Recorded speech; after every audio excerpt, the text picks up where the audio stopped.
বাবা, এ কেমন দেবী গমে! দেবীর রূপ কেমন ভয়ঙ্কর, দেখলেই ভয় লাগে যে। ইস, তো কি বলিস কোনো মাথা মুন্ডুক লাই।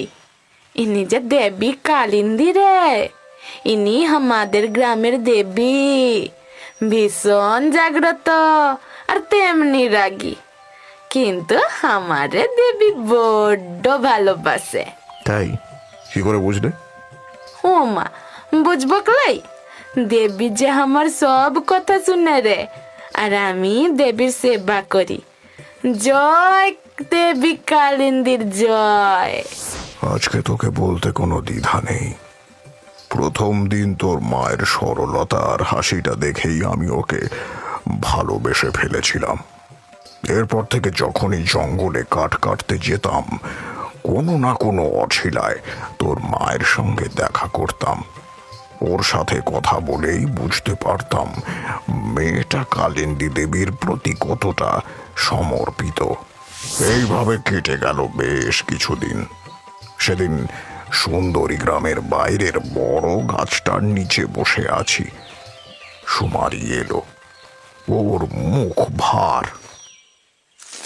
কি হলো সুমারি, আজকে তোমার মুখটা এমন ভার লাগছে কেন? কিছু হয়েছে নাকি? বাবু, তুই আমারে আর ডেকে পাঠাসনি। আমি আর এইভাবে তোর সাথে দেখা করতে আসতে পারবো ক্লাই রে, পারবো ক্লাই। এ কি সুমারি, তুমি কাঁদছো কেন? কি হয়েছে বলবে তো? গ্রামের লোক আমাদের দিকে খারাপ খারাপ কথা বলবে, আমার একদম ভালো লাগে নাই বাবু, তুই আর আসিস না। কিন্তু এখন যে আমি তোমাকে না দেখে আর থাকতে পারবো না সুমারি। আমি আমি যে শুধু তোমার সঙ্গে দেখা করার জন্যই ছুটে ছুটে আসি। কিন্তু কেন আসিস বাবু, কেন আসিস তুই? কারণ আমি তোমাকে ভালোবাসি সুমারি। আমি তোমাকে বিয়ে করে তোমার সাথে ঘর বাঁধতে চাই। তুই তুই সত্যি বলছিস বাবু? কেন তুমি বুঝতে পারো না আমার মনের কথা? হ্যাঁ, দেখতে পাও না আমি তোমাকে কতটা ভালোবাসি? আমি আমি আজকেই আমার মায়ের সাথে কথা বলবো, কারণ আমিও তোকে ভালোবাসি বাবু, ভালোবাসি।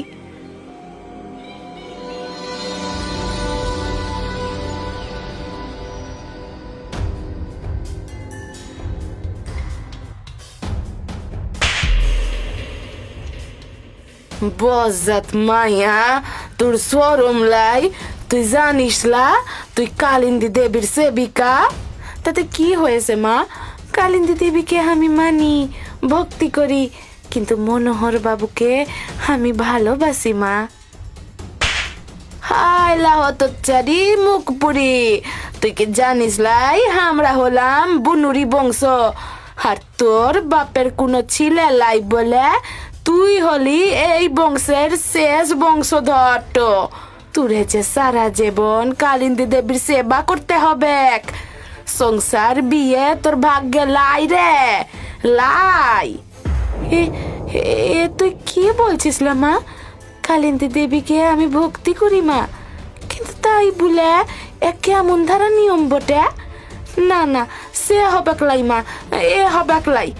এই এই মেয়ে, কান খুলে আমার কথা শুনলে, কালিন্দী দেবী কিন্তু অতে ভয়ঙ্করী। তিনি যদি খেপে যান তবে সব ছাড়খাড় করে দেবে। তোর বাপ আমি কেউ বাজবে লাই সুমারি, তাই এইসব বিয়ের ভূত মাথার থেকে লামা, হেতেই সকলের ভালো, সকলের মঙ্গল। এরপরেই সুমারি আমাকে এড়িয়ে যেতে শুরু করে। আমি যতবার ওর সঙ্গে দেখা করতে যেতে চাইতাম ও আমাকে ফিরিয়ে দিত, কিন্তু ভালোবাসাকে কেই বা কবে আটকে রাখতে পেরেছে। একদিন রাতের অন্ধকারে সুমারি আমার কাছে এসে বলল ও পালিয়ে এসেছে আর এক্ষুনি বিয়ে করতে চায়। আমিও আর দেরি করিনি, মন্দিরে গিয়ে রাঙিয়ে দিয়েছিলাম ওর সিঁথি ভালোবাসার সিঁদুর রঙে। ও কান্না ভেজা চোখে বলেছিল, তোকে ভালোবাসার লেগে আমি বাপ মা ঘর সব ছেড়ে আসছি রে বাবু, তুই কখনো আমায় ছেড়ে যাস লাই। কোনোদিন না সুমারি, জীবনের শেষ দিন পর্যন্ত আমি শুধু তোমাকেই ভালোবাসবো। তোমার হয়েই থাকবো। আমি আর তোর মা মিলে চলে এলাম এই গ্রামে। গ্রামে এসেই ঘর বাঁধলাম। প্রথম কিছুদিন ভালোই কাটলো। সুমারির বাবা মাও আসেনি ওর খোঁজে, কিন্তু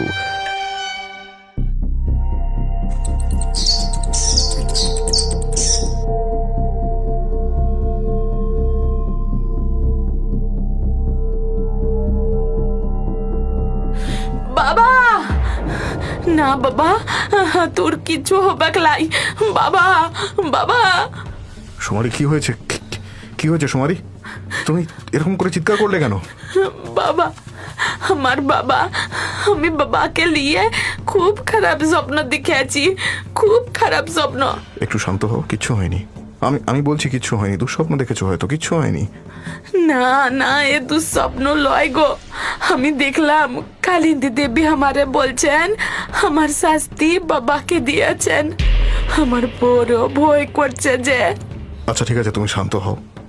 আমরা বরং কালই তোমার বাড়ি যাব, তুমি চিন্তা করো না। পরদিন সকালেই সুমারিকে নিয়ে ওর গ্রামে গিয়ে উপস্থিত হলাম। ধীরে ধীরে ওর বাড়ির সামনে গিয়েই দেখি সুমারির মা কপাল চাপড়ে চাপড়ে কাঁদছে, আর ওর বাবার দেহ উঠোনে রাখা। সুমারি যেন তখন ভাষা হারিয়ে ফেলেছে। বলেছিলাম তোরে, আমি বলেছিলাম, তুই শুনিস লাই আমার কথা। সুমারি, এবারে দেখ, দেবী কালিন্দী রেগে গিয়েছে। প্রথমে তোর বাবা রেখেছে, এবারে কি হবে আমি জানি না, জানি না আমি। তুই কি বলছিস লাইমা? আমি যে ওরে ভালোবেসে বিয়া করছি, কোনো পাপ তো করি লাই। তুই এমন করে বলিস না মা। চুপ চুপ কর মুখ বুড়ি, চলে যা, এক্ষুনি বেরিয়ে যা আমার চোখের সামনে থেকে। দেবী কালিন্দী তোরে ক্ষমা করবে না, কখনো না। সেদিনের পর থেকে সুমারি কেমন যেন চুপচাপ হয়ে গেছিল।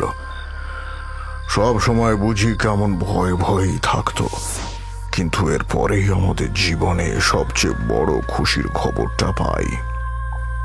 আমরা জানতে পারি তুই আমাদের জীবনে আসতে চলেছিস।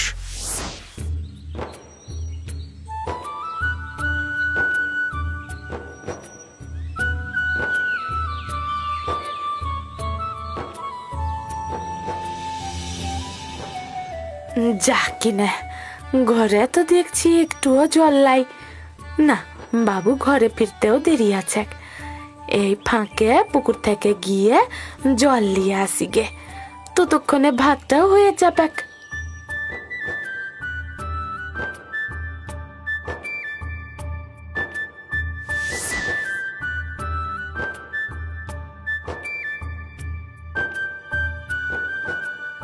ইস, জল নিয়ে আসতে দেরি হয়ে গেল গো। একদিকে ভালোই হয়েছে, ভাত ফুটে গিয়ে চালিয়ে যাই।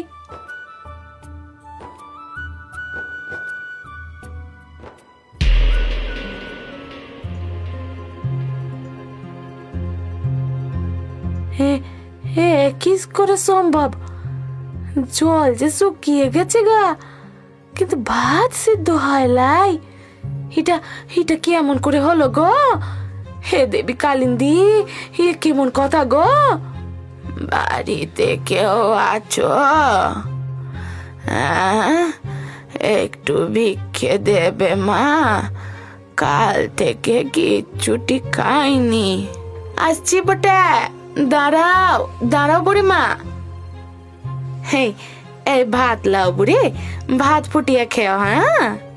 কথাটা শেষ হবার আগেই সুমারি হতবাক হয়ে দেখে ভিখারি বুড়ির কপালে তখন যেন একটা অদ্ভুত চিহ্ন ফুটে উঠেছে, ঠিক যেমনটা দেবী কালিন্দীর কপালে দেখা যায়। সুমারি বিস্ফারিত দৃষ্টিতে তাকিয়ে দেখে সে যেই অসিদ্ধ চালগুলো ভিখারির ঝুলিতে দিয়েছিল সেগুলো ধীরে ধীরে সেদ্ধ হয়ে যাচ্ছে। সুমারি আতঙ্কিত হয়ে উঠল। হে কি করে হচ্ছে বটে? ফিরে যা সুমারি, তোর জায়গা এই সংসারে নয়, তোর জায়গা মন্দিরে। কালিন্দির মন্দিরে, নইলে ঘোর অমঙ্গল হবে, সর্বনাশ হবে, সর্বনাশ।